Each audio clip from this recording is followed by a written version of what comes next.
From 1953 to 1963, the farmland was worked in a traditional way before hedges were removed and chemical fertilisers were used.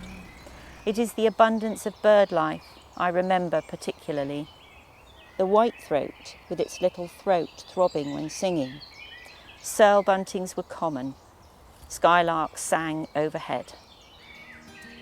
During the mid-1900s, the Cirl Bunting was widespread across southern England.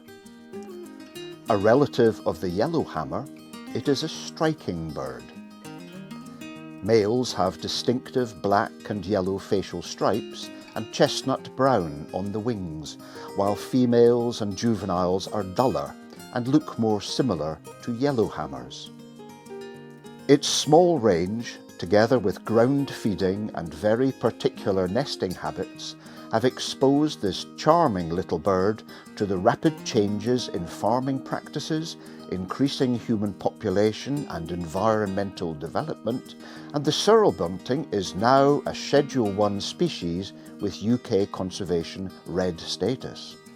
To combat its decline, in 1992, a partnership between Natural England and the RSPB saw the instigation of the Cirl Bunting project, and support was given to landowners and farmers to change certain working practices. One of these farmers was Martin Bragg, an organic farmer near Shillingford St George, just south of Exeter. One of his 9-acre fields on the edge of his farm snakes along the top edge of an ancient woodland, and he managed this land to encourage farm birds. Wide field margins were created. The hedges sensitively managed. Cereal stubbles were left over winter, and providing supplementary feeding, he created an ideal habitat for the Cirl Bunting. Today we're just walking up the field.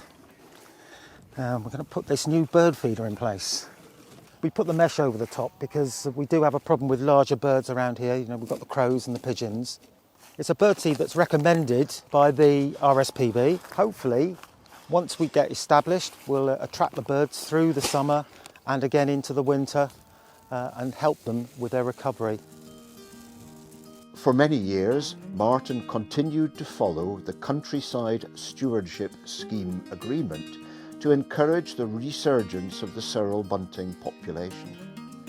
Finally, after a 23-year wait, Martin received wonderful news with confirmed sightings of Cirl Buntings in one of his fields surrounding hedges and woodland. We signed up to do the RSPB Cirl Bunting survey because we live very close to Martin's farm, and we've also had a keen interest in the revival of this fascinating little bird. We were delighted to find a singing male on a dipped telegraph wire within the square, within his farm, above a very wide hedge line. The local press reported the sightings. To quote his own words, "I'm over the moon that our efforts to create the right feeding ground and home for these beautiful little birds has at last paid off." It is of great importance that we continue to care for the Cirl Bunting as it begins to repopulate our fields and hedgerows. Its future is still very much in the balance,